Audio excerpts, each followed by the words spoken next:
Pai, em nome do nosso Senhor Jesus, eu te peço que o Senhor venha nos dar neste momento graça.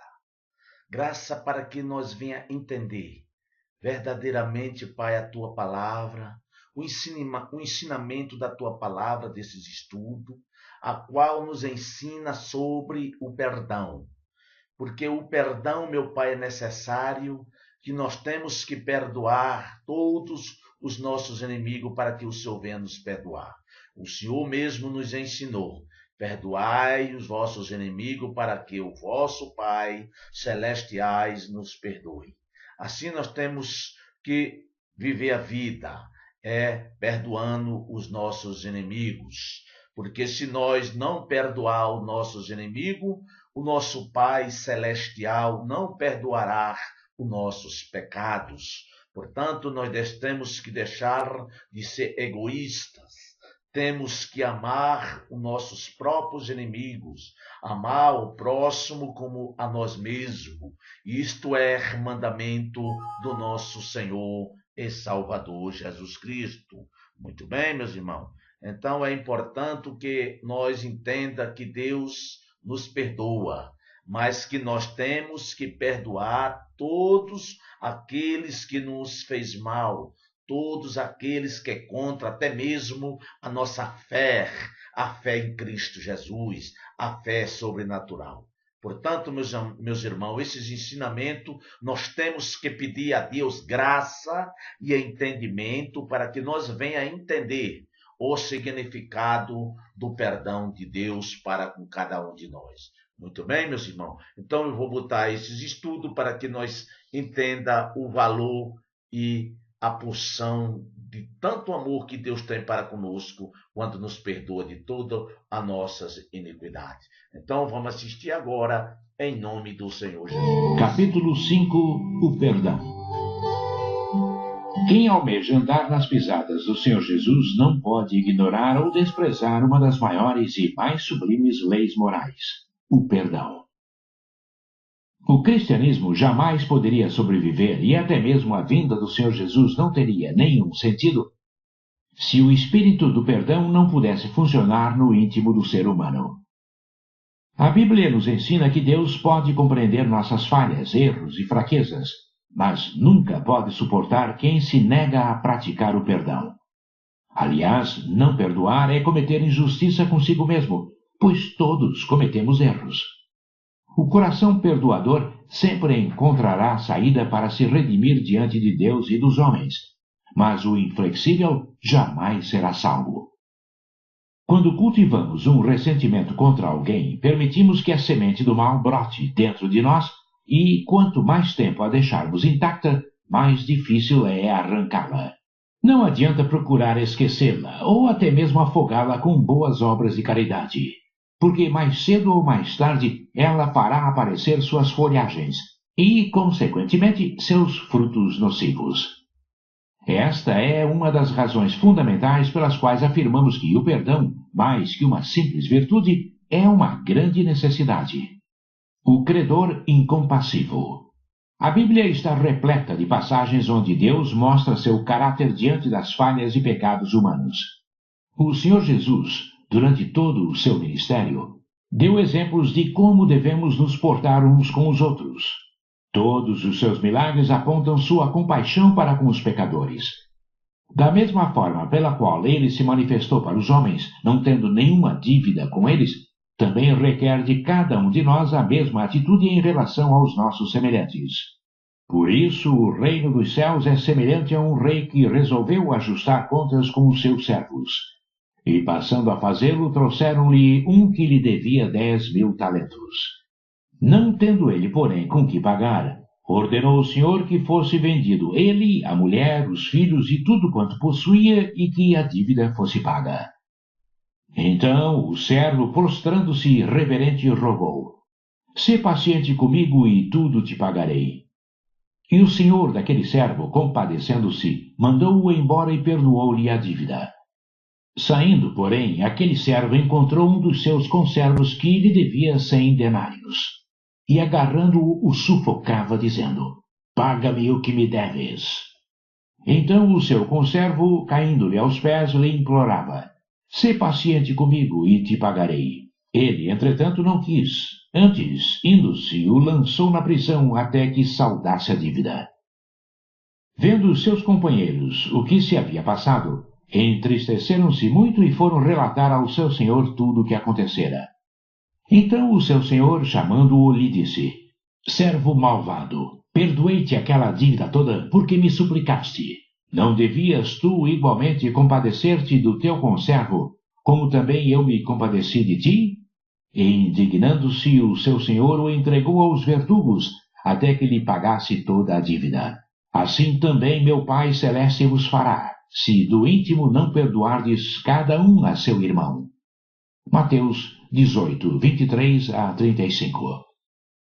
A aplicação dessa parábola ilustra muito bem a difícil lei do perdão, que precisa ser exercida por cada seguidor do Senhor Jesus Cristo, custe o que custar, doa a quem doer.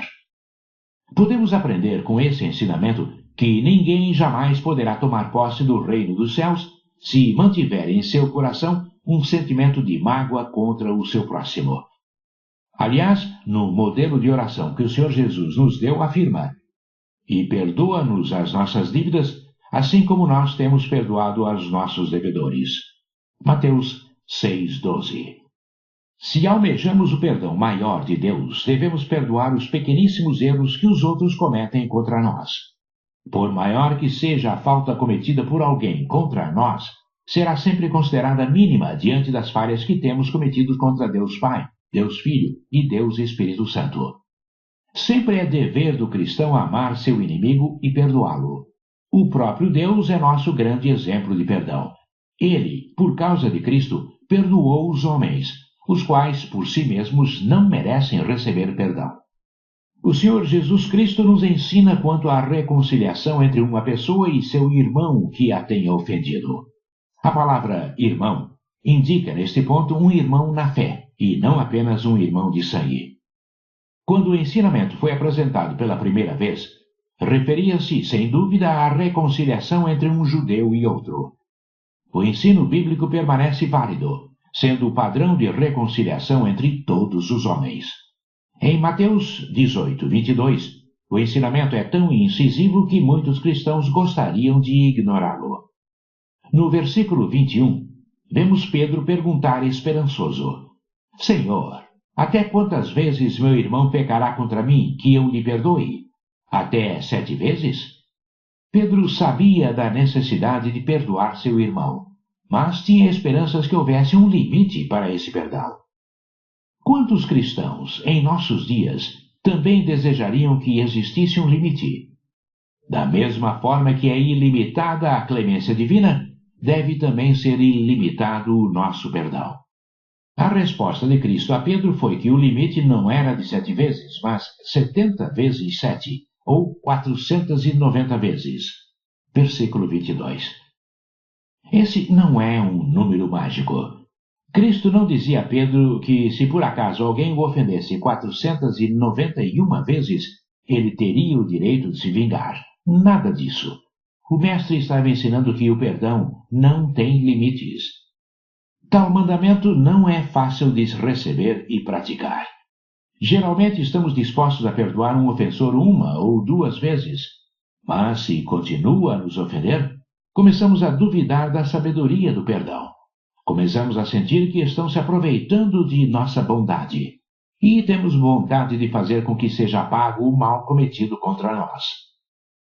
Se a pessoa se arrepende e deseja sinceramente nosso perdão, somos obrigados a concedê-lo. Isso não seria possível se Deus deixasse o cristão lutar com suas próprias forças. Ele, entretanto, deu o seu Santo Espírito para fazer morada na vida do seu servo fiel. Se este vive no poder do Espírito, reconhece a verdade das palavras de Paulo aos Filipenses. Porque Deus é quem efetua em vós tanto o querer como o realizar, segundo a sua boa vontade. Filipenses 2:13. Da mesma forma, Deus não exige pagamento pelo seu perdão. A vida eterna é dom gratuito do Criador para todos que o buscam. Ver Romanos 6:23.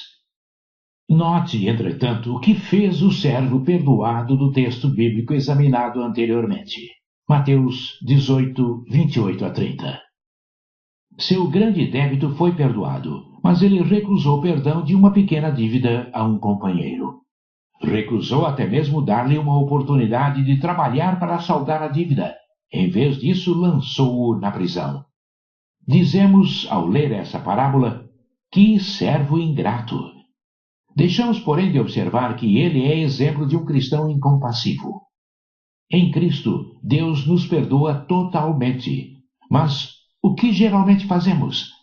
À semelhança daquele servo, libertos do castigo de nossos pecados pelo perdão de Deus, recusamo-nos a perdoar nossos irmãos em Cristo pelos males que nos causam. Deus não exige simplesmente que o cristão perdoe as transgressões dos homens. Ele o faz como condição para o seu perdão. Isto está declarado com clareza indiscutível em Mateus 6, 14 e 15. O cristão deve ser compassivo para receber clemência. Além disso, esse perdão precisa ser sincero. Não se trata de palavras, mas de algo que vem do coração. Mateus 18, 35. Se essa exigência parece muito difícil de ser cumprida, leia a pergunta dos discípulos e a resposta de Cristo em Mateus 19, 25 e 26. Lembre-se de que o Deus que pode perdoá-lo é o mesmo que, segundo Judas 1, 24, é poderoso para vos guardar de tropeços e para vos apresentar com exultação imaculados diante da sua glória. O espírito de intolerância não surgiu em época recente. Ele vive no ser humano desde o começo dos tempos e tem continuamente enegrecido a sua história com mortes, guerras e uma série de males. Temos observado com frequência pessoas aparentemente cristãs, ou seja, que colocam os véus cristãos com a finalidade de mostrar ao mundo a sua fé, vivendo desgraçadamente, sempre buscando aqui, ali e acolá uma palavra que venha ao encontro das suas aspirações. Elas têm visto outras pessoas crescerem na fé e no conhecimento do Senhor Jesus, mas continuam paralisadas no desenvolvimento da sua crença, simplesmente porque não exercitaram a lei do perdão. Ao contrário, mantêm em seus corações sentimento faccioso contra uma pessoa qualquer. Essa é a razão pela qual sua fé não traz nenhum benefício para a sua vida cristã. Irai-vos e não pequeis. Numa sociedade podre, corrupta e injusta, dificilmente poderemos passar os dias ilesos sem nenhuma falta ou falha. Temos de admitir que algumas vezes somos pegos de surpresa por sentimentos de ira e indignação, por não suportarmos os abusos ou as ameaças de injustiças. Alguns teólogos chamam a isso de justa indignação, pela qual o autêntico cristão tem de passar. Essa justa indignação pode ser da parte de Deus, como foi o caso do Senhor Jesus. Tendo Jesus entrado no templo, expulsou todos os que ali vendiam e compravam. Também derribou as mesas dos cambistas e as cadeiras dos que vendiam pombas. Mateus 21, 12. Pode, entretanto, ser da parte do próprio ser humano, mas jamais deve servir de licença ou pretexto para qualquer outra forma de ira, o que, aliás, é muito comum entre os que militam na carne, ou os incrédulos, que amam mais a si mesmos que a Deus. Por isso praticam e exercem toda a sorte de cólera, devido ao egoísmo reinante em seus corações. Esse tipo de ira é também diferente da não condenada pela Bíblia. Na posição de cristão, posso me irar pelas injustiças cometidas contra o povo de Deus, em defesa da sua obra, pelo zelo de sua casa, etc., mas nunca em busca de benefícios próprios. Não são poucos os que se dizem de Deus e, com muita frequência, têm distorcido o propósito da palavra. Irai-vos e não pequeis. Não se ponha o sol sobre a vossa ira. Efésios 4, 26. Acredito que a ira da qual fala a Bíblia é aquela experimentada durante o nosso ministério da Palavra de Deus, quando vemos tantas expressões de miséria e dor. Também quando ouvimos verdadeiras aberrações de Satanás, através de pessoas que se colocam em posição de servos de entidades infernais. O meu íntimo se enche de cólera contra o diabo e seus demônios. Quando leio no noticiário os desejos expressos pelos políticos de fazerem leis para obrigar as crianças nas escolas a receberem instruções de seitas pagãs, exatamente contrárias às sagradas escrituras, então a ira se acende em mim.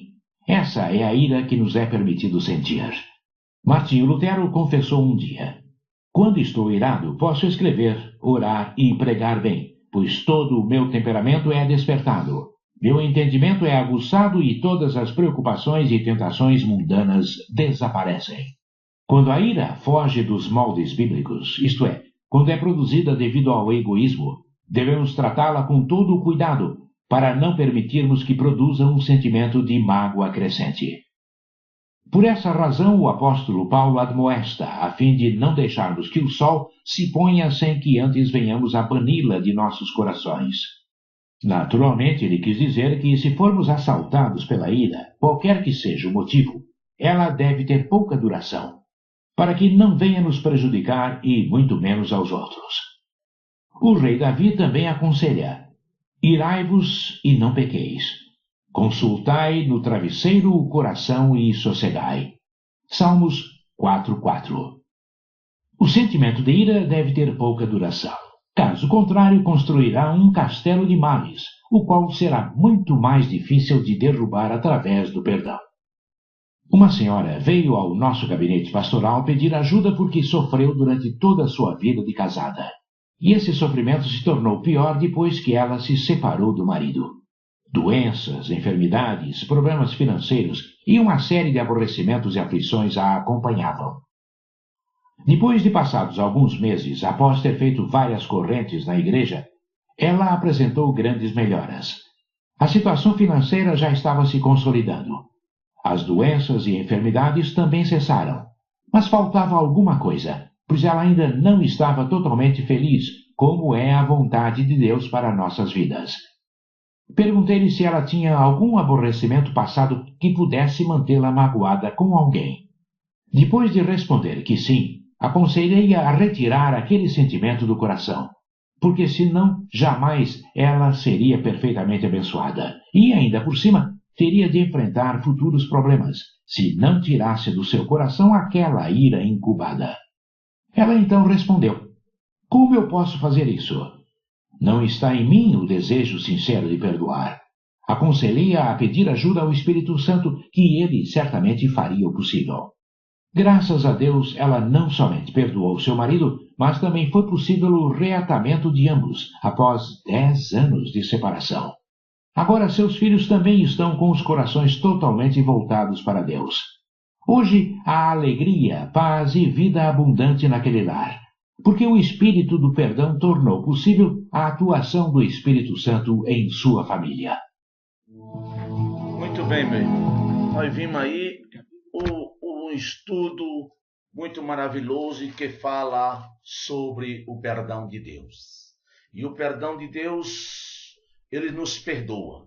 Mas como nós vimos aí, nos perdoa quando nos perdoa também a nossa ira que porventura nós tenha contra um irmão. Um irmão, como se diz, o irmão da fé ou que seja uma criatura.